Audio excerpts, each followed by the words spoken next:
Welcome back to Manhwa Heartbeats. Today, we'll be recapping a manhwa called Since My Time Is Limited, I'm Entering a Contract Marriage. Don't forget to subscribe as it helps us a lot. Enjoy. In the banquet hall, men play violins while the guests, dressed in their finest clothes, chat and mingle. As Etisha steps inside, the soft sound of music fills the air, but she quickly notices the curious glances cast her way. Whispers ripple through the crowd as people quietly wonder about her. She's wearing a dress that seems out of place, old-fashioned compared to the modern styles around her, and it doesn't take long for the guests to start speculating about the family she might belong to. Undeterred, Etisha moves gracefully through the room, heading toward Duke Cayenne of Wintel. He stands out in the crowd, a figure of importance and authority. When she reaches him, she greets him politely and introduces herself. I'm Etisha Hines, from Hines Viscounty. Her voice is calm, though she knows her appearance might raise questions. The Duke listens, his eyes studying her with interest. She adds quickly, you might not have heard from us lately. We're half Western, and my family hasn't been around much. For a moment, there's a pause, but then the Duke nods slightly, showing that he does recognize the name. I know of your family, he says, his tone steady, but tell me, what brings you here to speak with me? Etisha hesitates for just a second, then apologizes softly, her voice dropping to a near whisper. I'm sorry, but what I have to say isn't something I can discuss here in the hall. Could we talk on the balcony? It's more private.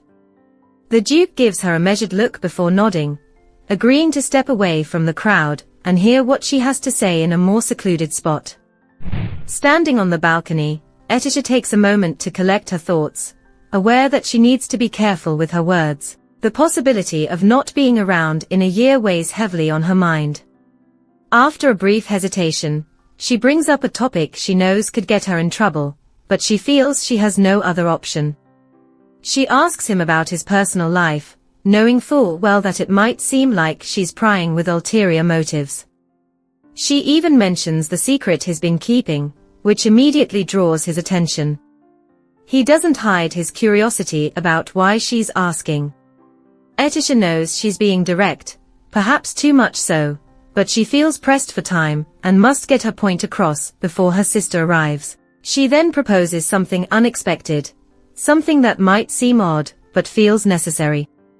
Her suggestion is unusual, offering to be a placeholder in his life, something temporary and unnoticeable. She hints that she can step in, make things easier for him and his secret, and then quietly leave when the time comes. Her presence, she assures him, would cause no disruptions, and once she's gone, there wouldn't be any pressure on him to find someone else.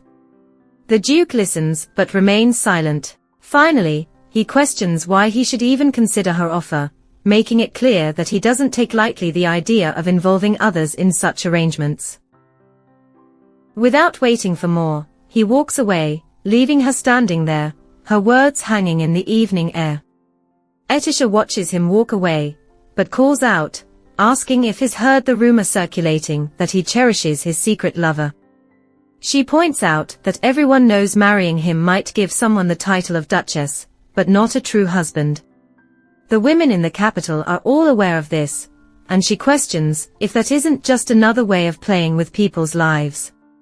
He stops and turns to face her, calling her name and calmly stating that this is simply how aristocratic marriages work. Etisha nods, admitting that she knows how things are. It's precisely because she understands this that she's making her unusual suggestion. She knows she's being bold, but having no other choice can push a person to be courageous. Looking him in the eyes, Etisha tells him something she hasn't shared with many. She's going to be Unilev soon. There's no need for him to invest any emotions in her. All she asks is that he marry her before her time runs out, even if it's just for a year. Her voice carries a hint of desperation, as she explains that she wants to escape her family, the stifling life with her father, stepmother, and older sister. She wants to spend the little time she has left in peace. She bows deeply, pleading with him to take her with him to the north. When he calls her name again, questioning if she's telling the truth about being terminally ill, she confirms it, explaining that she's in the 3rd stage of her illness.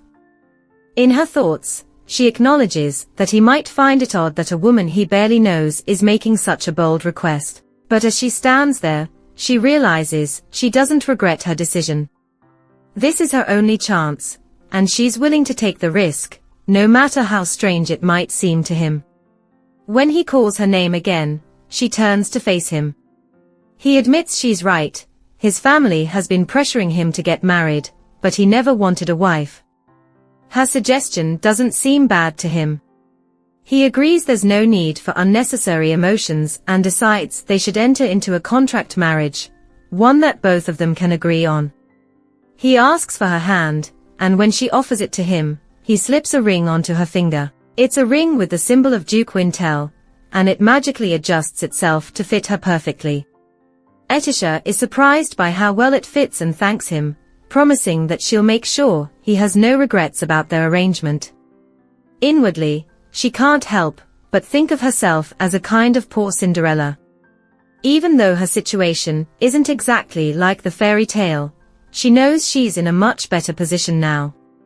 And though it might be an odd sort of fairy tale, she still feels a bit like a beauty who's stumbled into an unexpected opportunity. Etisha stands before her family, feeling the weight of what she's about to say.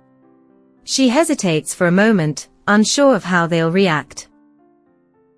Madame Dorothea, her stepmother, glances up from her work, clearly annoyed by the interruption. She questions why Etisha called her, warning that if it isn't important, she should handle it on her own.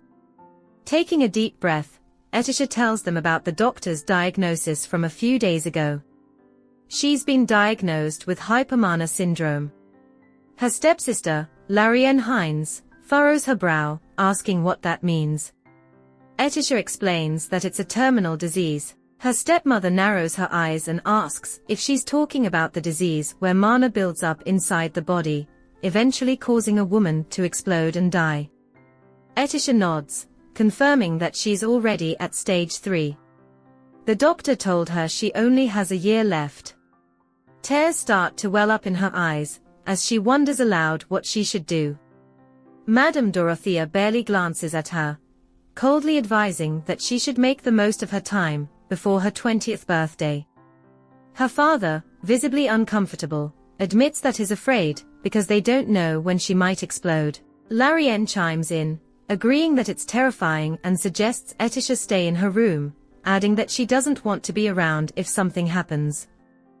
As they walk away, they dismiss her concerns as trivial, leaving her standing there, more tears streaming down her cheeks. She's left alone, feeling the sting of their indifference. Etisha has always wondered if something is wrong with her personality. She recalls the day a man bluntly told her that she needed to be hit with a rod to understand things, because she was too slow. She remembers Laren telling her to just follow orders without question. Etisha used to think that it was her fault she didn't receive affection. She can still hear her stepmother's voice telling her to wear Laren's old dresses, saying it was pointless to wear anything new because of her dusky hair color. But now she realizes it's not about her at all. Her father, stepmother, and Laren Eonai simply don't love her. She understands now, she doesn't really have a family. Ever since the discussion about her hypomana syndrome, Etisha hasn't been allowed to leave the mansion. One day, while standing by the door, she overhears the maids talking. They are gossiping about Duke Wintel searching for a potential wife. One maid asks if they mean the Duke of the North, Cayenne Wintel. Another wonders aloud how lucky someone would be to become a duchess. But a third maid expresses doubt, mentioning the rumor that the Duke has a loving mistress. Listening to their chatter, Etisha makes a decision.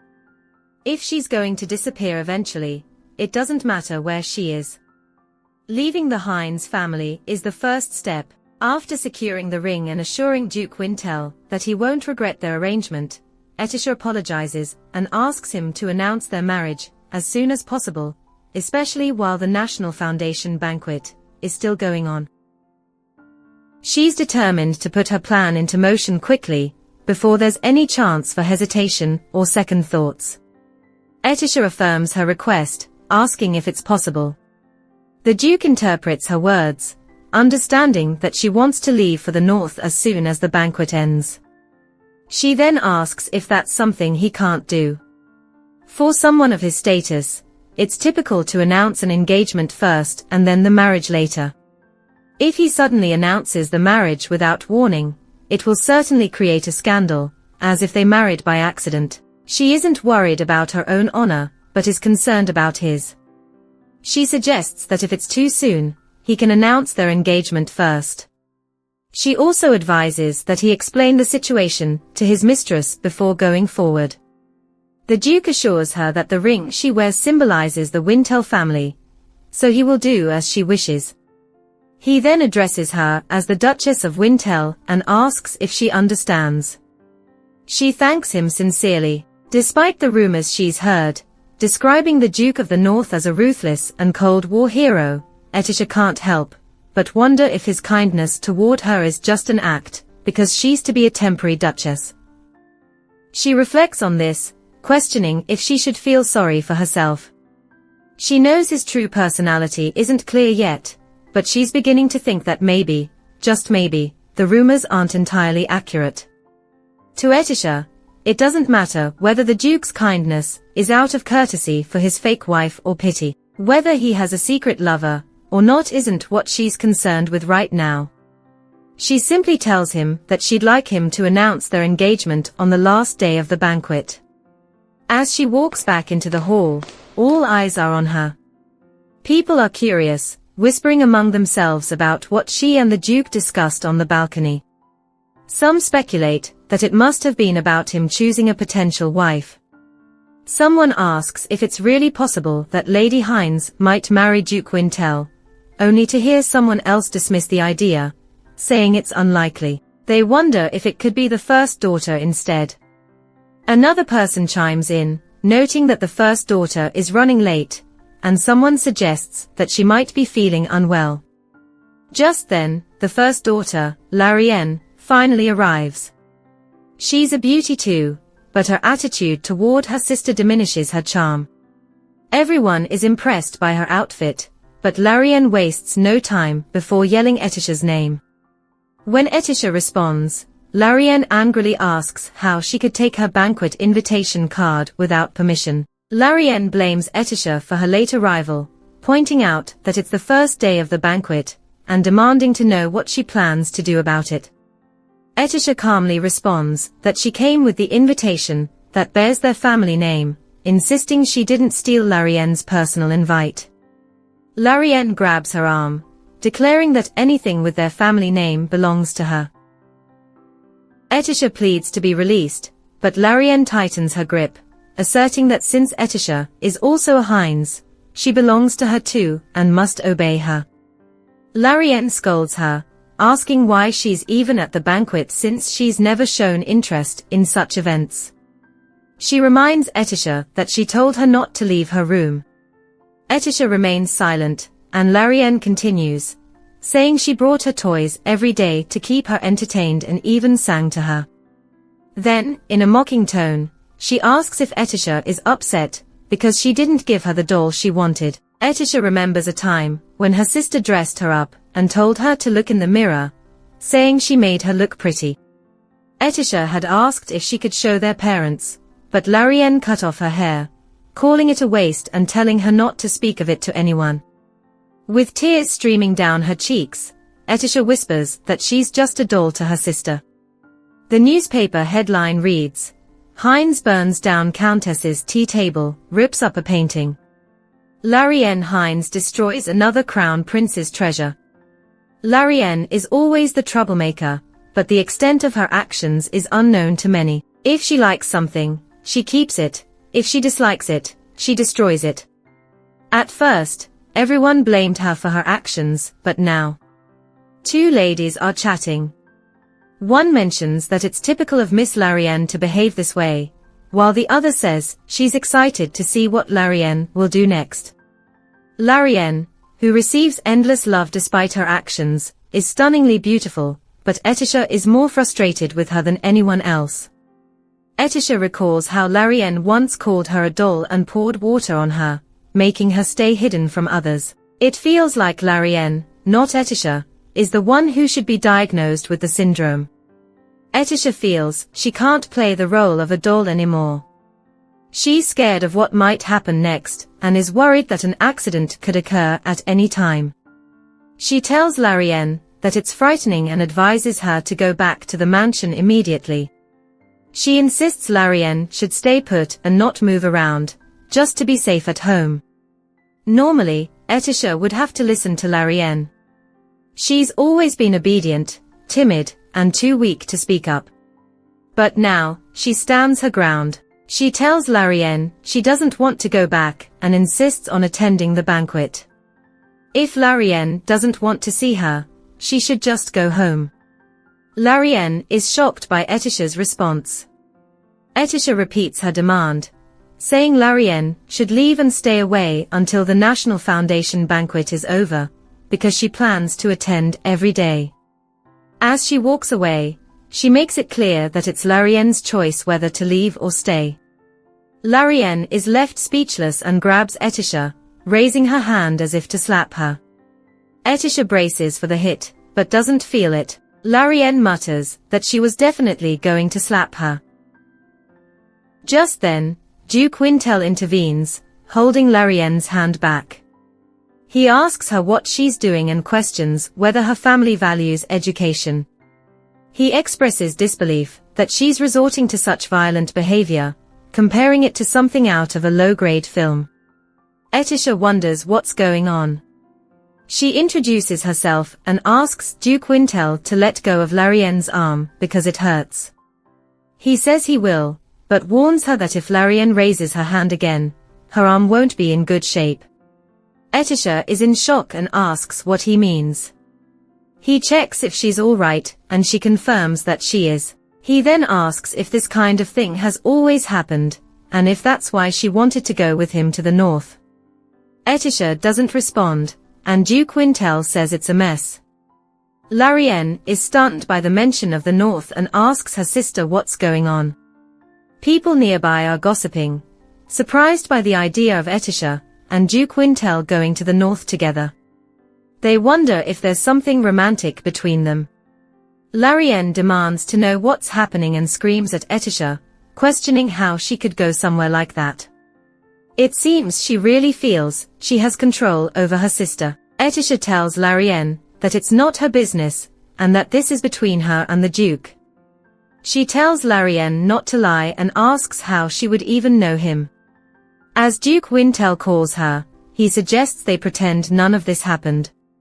Etisha feels sad hearing that, realizing that even Duke Wintel wouldn't marry her, considering she's from a family with such a bad reputation.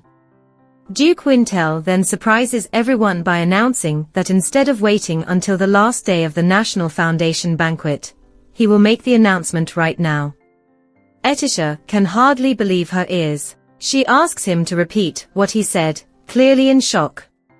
He confirms that he is announcing their marriage. Etisha is taken aback and struggles to understand.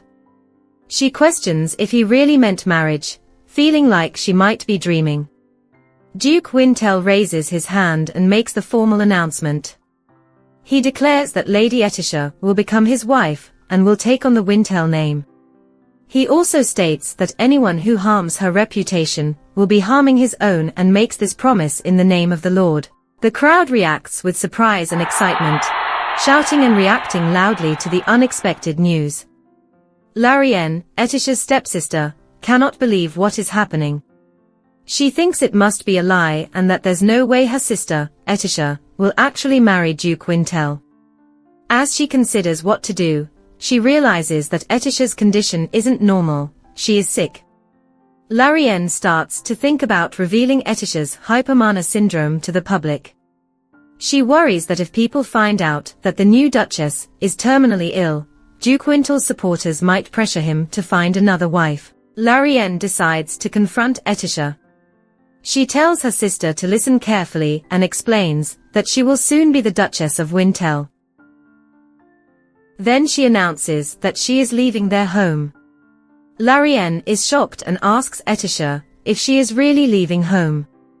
She tells her that she is making a big mistake, especially since she is sick and something seems off with her. Laren says she thinks Etisha's mind isn't right and calls her foolish, but still a bit cute. Laren admits that she is sad and feels like she can't just stand by and watch this unfold. She says she knew all along that Etisha should stay in her room, because everything about this is scary and not normal. Duke Wintel overhears this and steps in. He tells Laren that if anyone here isn't normal, it's her. It's clear that the three of them together make quite an unusual group. When Laren questions what he just said, Duke Wintel reminds her that her sister is going to become the Duchess of Wintel. Laren seems unable to accept this, even though it's clear what he means. Duke Wintel warns her that trying to damage Etisha's reputation would also damage his own. He insists that Laren should leave. He tells her to stay away and think about her actions in the mansion until the National Foundation banquet is over. He and Etisha, who will soon be his wife, will return to the north after the banquet. Duke Wintel tells Laren that he doesn't want to see her anymore. She then tells her sister to come with her, saying they'll go back to her room in the mansion and play with dolls this time. She's acting like she really cares about her sister now. Duke Wintel turns to Etisha and notices she doesn't look well. He tells her to rest and asks for her hand. He leads her out of the hall, leaving Laren behind, who is now devastated. Etisha can't believe her wedding was announced so quickly. She wonders if her sister will tell their parents about it. With only 2 days left until the National Foundation banquet ends, she worries about what will happen if her father reacts badly. She's still thinking about this when Duke Wintel interrupts her. He asks if she's okay, and she talks about the earlier fuss with her sister. She wants to make sure she didn't cause him any trouble. Duke Wintel tells her that when she gets to the ballroom, everyone will forget about what happened earlier, and will give her their best wishes.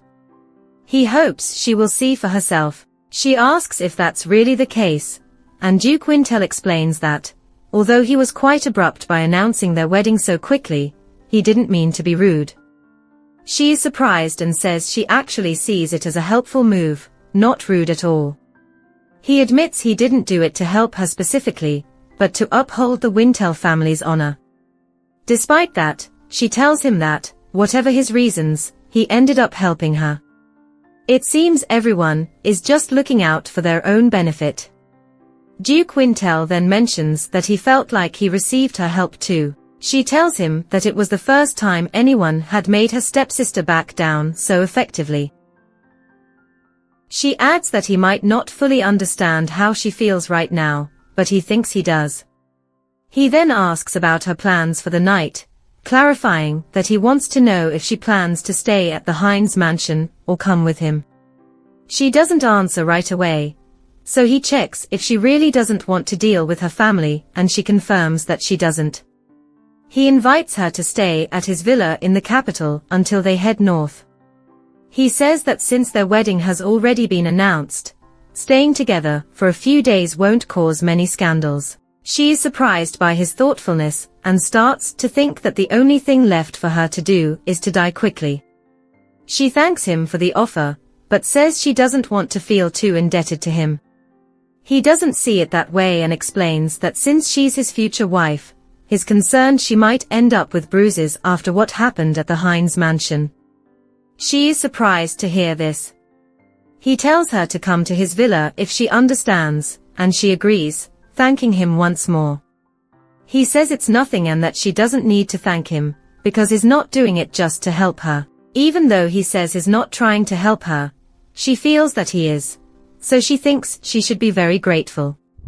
In the Hines mansion, her father shouts, "Marriage." He can't believe his daughter is getting married to Duke Wintel. He questions whether they are really getting married. Yes, they are, and he should be happy about it. But he's in disbelief, wondering if his daughter has the talent to become a duchess. Her stepmother brings up the rumor that Duke Wintel might have a lover. She wonders what will happen if it turns out to be true, and even if it's not true, she questions whether her husband would approve of the marriage without the family's permission. Laren then asks her father and mother if her sister can really get married, saying that she will return to their home.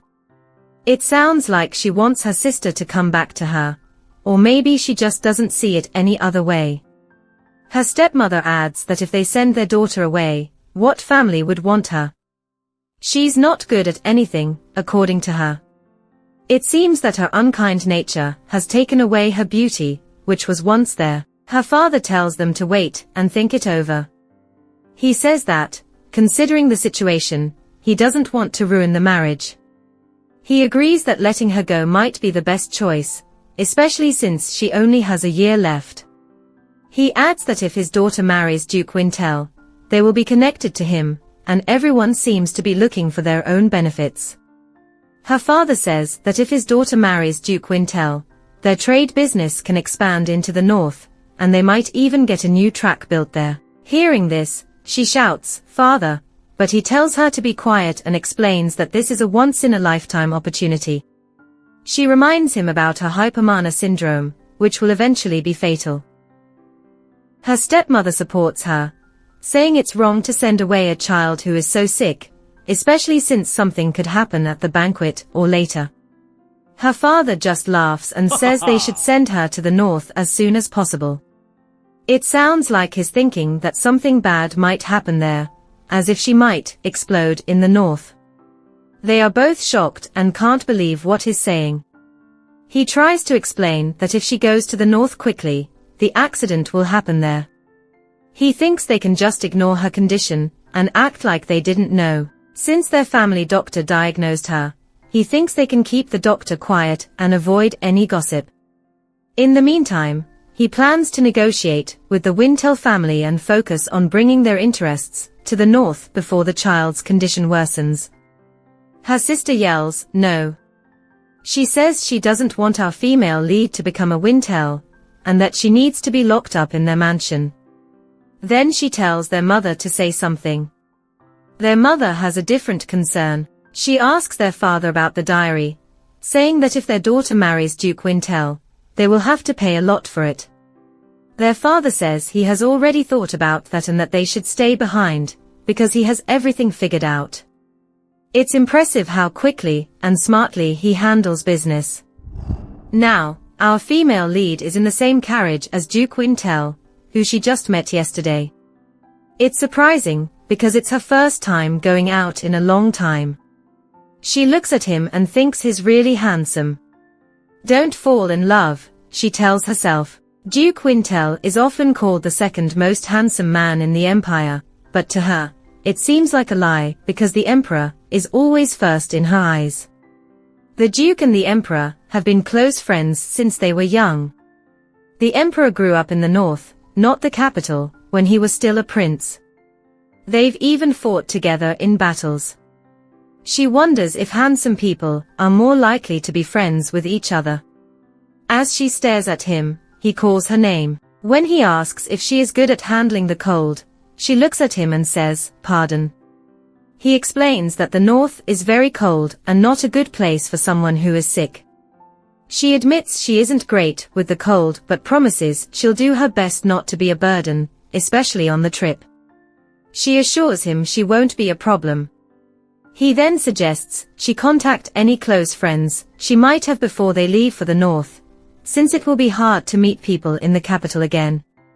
She tells him she doesn't have any friends. She explains that if she tried to talk to her peers, her stepsister would just come between them and cause trouble. Her stepsister used to gossip about her behind her back.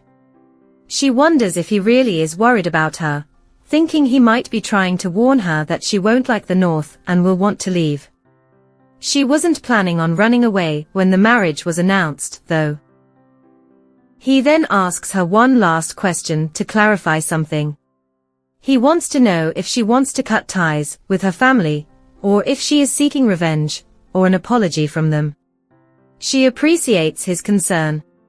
When she accidentally falls on him, he asks if she is all right. She apologizes, but he tells her not to worry, saying it was the chauffeur's fault and not her own. He tells her he will talk to the chauffeur about the incident when they get to his mansion. Still resting on his chest, she thinks to herself that his voice sounds cold, but his hug feels very warm. She explains that the steep road wasn't the chauffeur's fault. A rock might have been sticking out, so there's no need to punish him.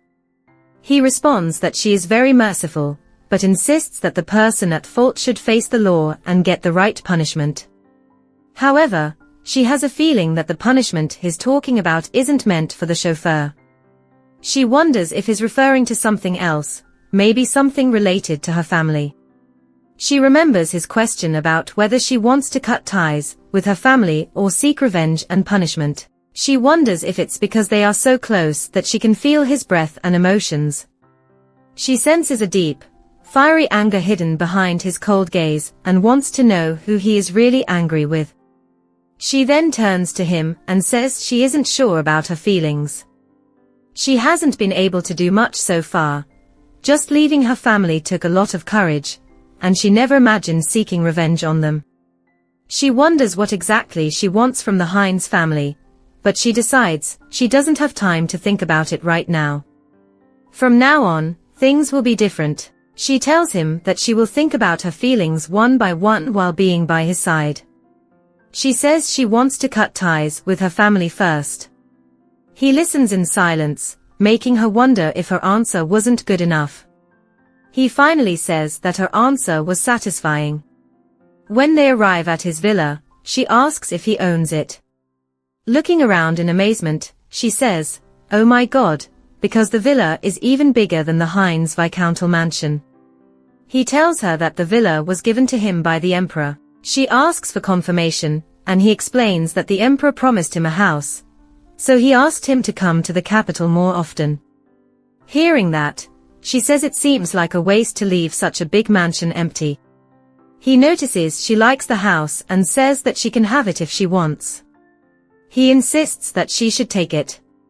She's in disbelief and asks what he means. Is he really giving her this huge mansion, which was a gift from the emperor?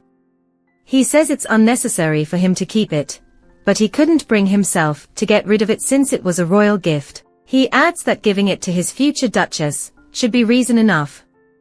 She thinks of the mansion as a wedding gift. She isn't sure if it's normal for a duke to give such a grand gift, but she figures it will be his again if she dies. He tells her he will give her the key and the ownership papers tomorrow. He adds that it will be hard to get rid of it right away since they have to stay there before heading north, but she can sell it after that. She agrees, thinking it's better to just go along with his plans. She says she will accept it gratefully. Still, she finds it hard to believe that such a beautiful mansion will be hers, even if only for a short while. She wonders if Duke Cayenne is even impressed by a place like this. Duke Cayenne is usually expressionless. He's known for being ruthless and cold-blooded, someone who can sever a head without a flinch, and is rumored to be a brutal monster in battle. But the Duke she's seeing now doesn't seem like that at all. He looks gentle and fair-minded, even though he's usually expressionless. He doesn't seem cold, just very reserved. She thinks the rumors about him must be wrong, because he doesn't show his true feelings and can be blunt. To her, he seems quite considerate, as he has been kind from the start. She remembers how Duke Cayenne stopped her stepsister from hitting her, and how she fell on him in the carriage. She wonders if he's being kind, because she's going to be a fake duchess, or because she might not live long. To her, he seems like a genuinely good person. He tells her that a servant will show her to her room, and she replies that she understands. He then says he'll see her the next day. She opens the door to the balcony and admires the view. The mansion is beautiful, and it feels like even the sky is part of her new world. The next morning, she wakes up feeling refreshed, which is a nice change from her sleep at her father's mansion. There's a knock on the door. A person introduces herself as Maid Murrin and asks if she is awake. Murin says she brought water for washing up and asks if she can come in. She tells Murin to come in. When Murin gets closer, she suggests that she should hurry, wash up, and then head to the living room. She asks what's going on, and Murin explains that Sir Duke has called in the most famous dress designers, a jewelry designer, and a shoe designer from the capital. They are all waiting for her. She walks up to the door and peeks through the crack. She sees Vivian, the dress designer, Lucy, the jeweler, and Nigel, the shoemaker. Rose, her stepsister, used to shower Laren with gifts, and Laren was often the center of attention, amused to the designers. She remembers how Rose had ordered her to run errands for her salon. Rose told her to pick up the dress from Vivian and then go to Nigel to get the shoes.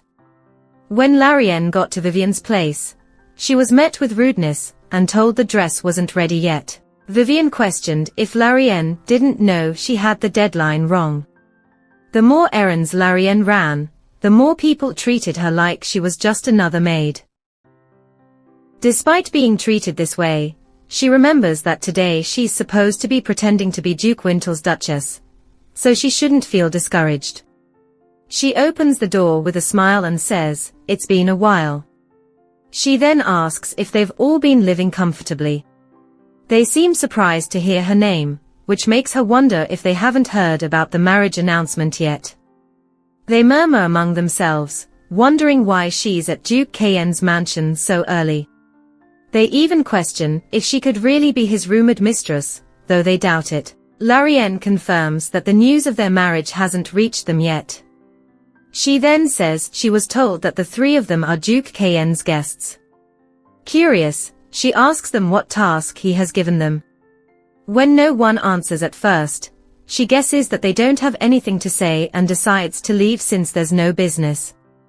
Vivian then tells her to wait a minute and explains that they received requests from the Duke for clothes, jewelry, and shoes for the national founding party. She adds that they know he requested these things from them. Laren, sitting and about to sip her tea, responds that it seems like the Duke has prepared surprise gifts. Nigel asks what she means by surprise gifts, and Laren informs them that the items were requested for her. They exclaim in surprise, and Laren explains that she needs these things to attend the second day of the national founding party. Since she'll be the one wearing them, she says they should be masterpieces worthy of Duke Wintel's name. Nigel then cries out, saying that if it's for tonight, they don't have enough time. Laren questions if they aren't mana users who can imbue mana into materials, which she's sure they can do. Vivian explains that they can't overuse their mana like that. If they accept her request, they won't be able to take any more requests for 3 months, and will have to close their salons during that time. She emphasizes overuse and asks if Duke Cayenne's request means nothing to her. Laren just says, but unsure of what to say. She clasps her fingers together, trying not to show her nerves.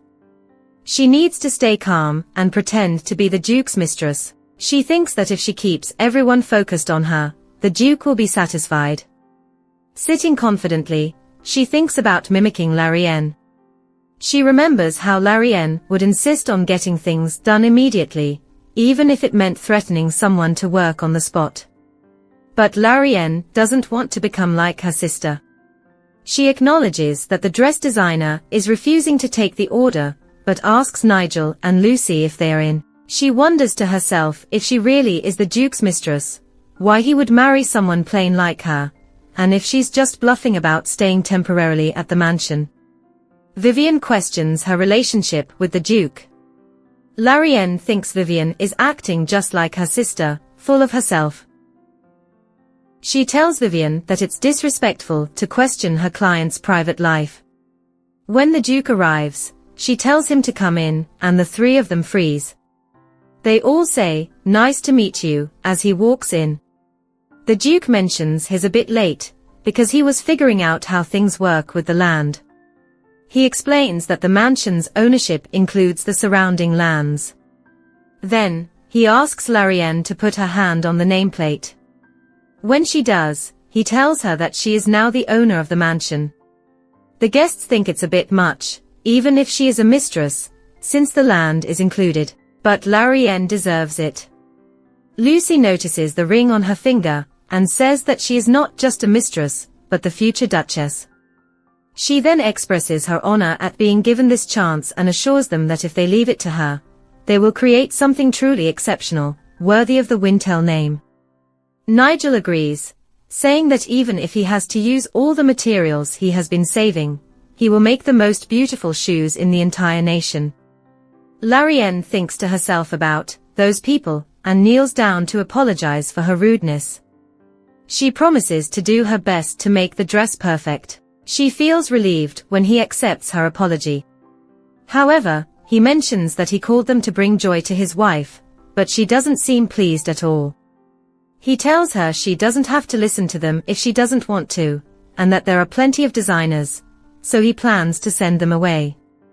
She stops him, knowing that if it gets out that the designers lost his trust, they might have to shut down their salons. She feels a bit sympathetic, thinking it's enough to see them struggling. So, she tells him that since he called them here, it would be okay if he doesn't send them back. He asks if she's sure about this, and she says yes. She arrived at the mansion without anything and needs something to wear. She has visited their salons many times, so she trusts they can handle the request. He agrees to let them stay, and says she can call other designers if she needs to. She thanks him, and he tells her he'll be leaving for a bit and will return in the afternoon. She says she'll see him later. Once he leaves, she hums and then turns to the designers, asking them where they should start, whether it should be the dress, the jewelry, or the shoes. The Duke walks outside the mansion, thinking about the girl's gratitude. She said she was very thankful for his help, even though he never intended to help her. He reflects on how he did end up helping her, like speeding up the marriage announcement, inviting her to the mansion, and calling the designers.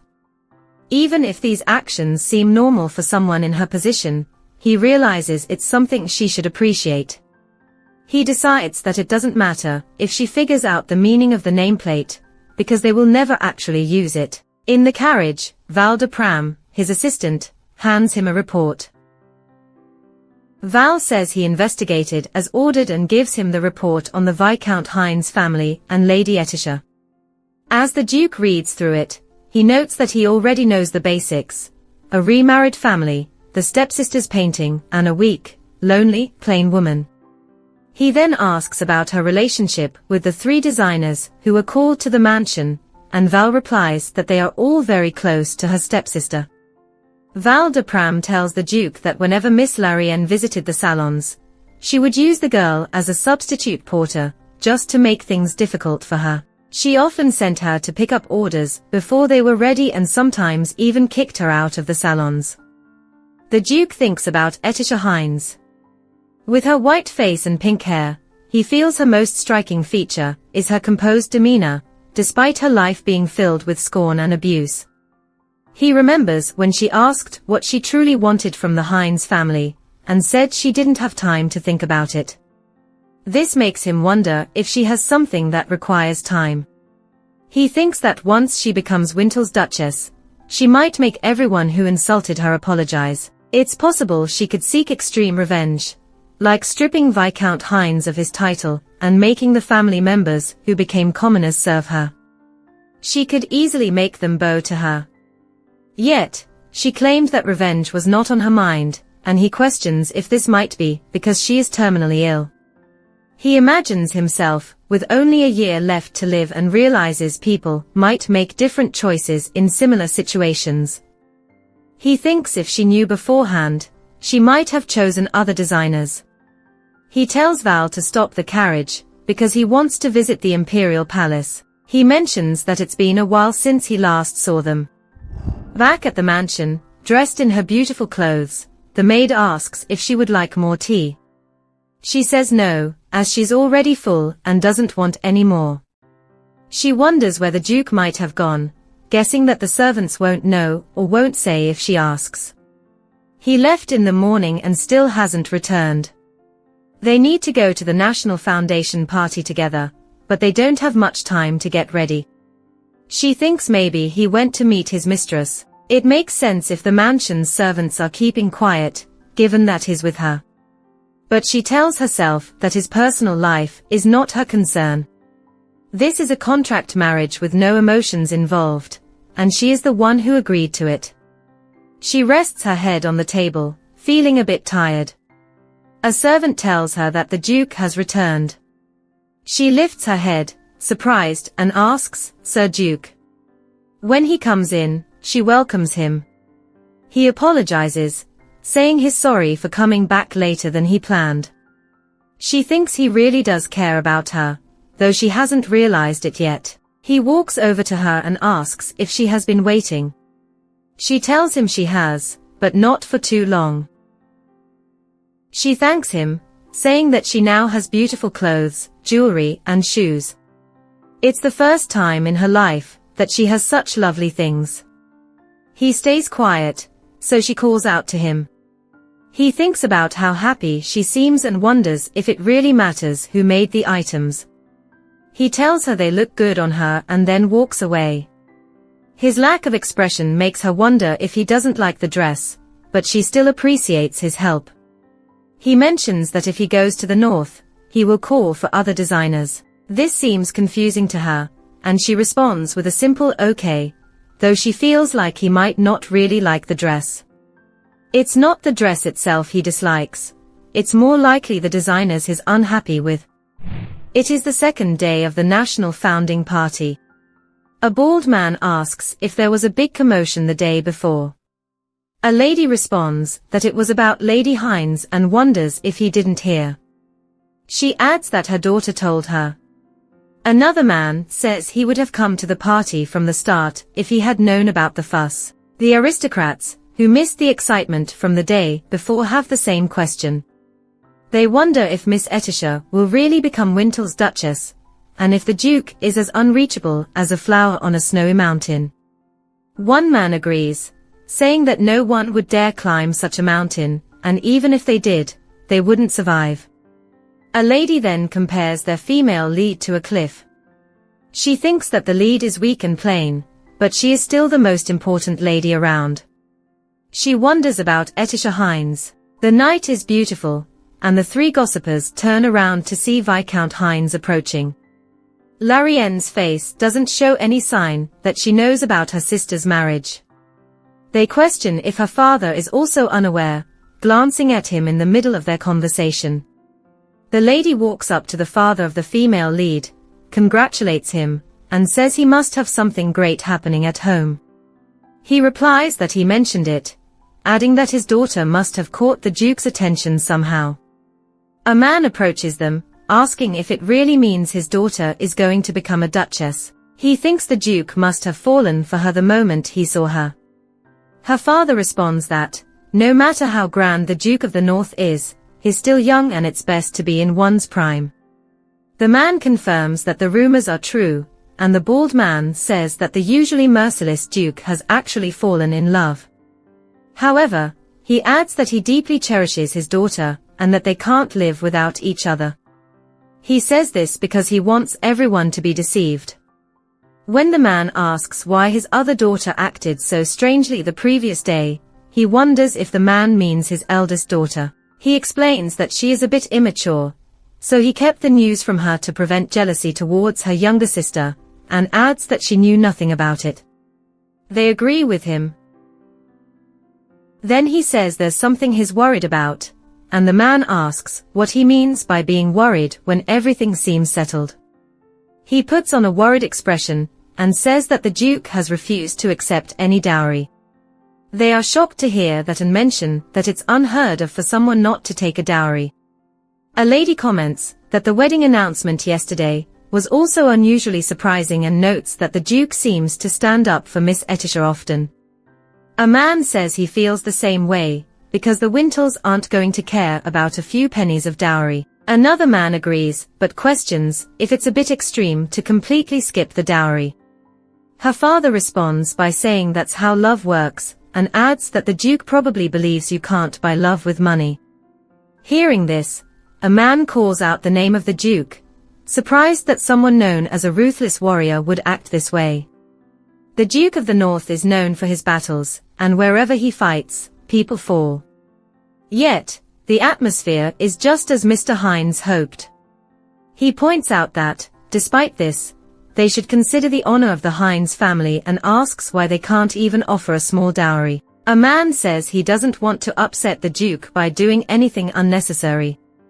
In his thoughts, he thanks God it's done, because he believes that, no matter what, the Duke won't be able to go against public opinion. He thinks he might suggest that instead of paying a dowry, they should invest in the northern trade business, calling it a clever plan. As they both enter, a lady shouts, "Etisha Hines." She describes Etisha as a wildflower who, despite being considered insignificant, shines brighter than anyone else in the room. A man points out the magic flowing through her clothes and jewelry, while another lady comments that spending so much money on her shows that he has fallen in love.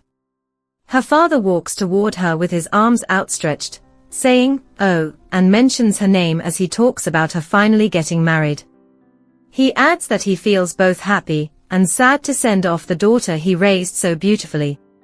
He tells her that he wants to give her a hug, and says she should come into her daddy's arms. Hearing this, she thinks, "Father."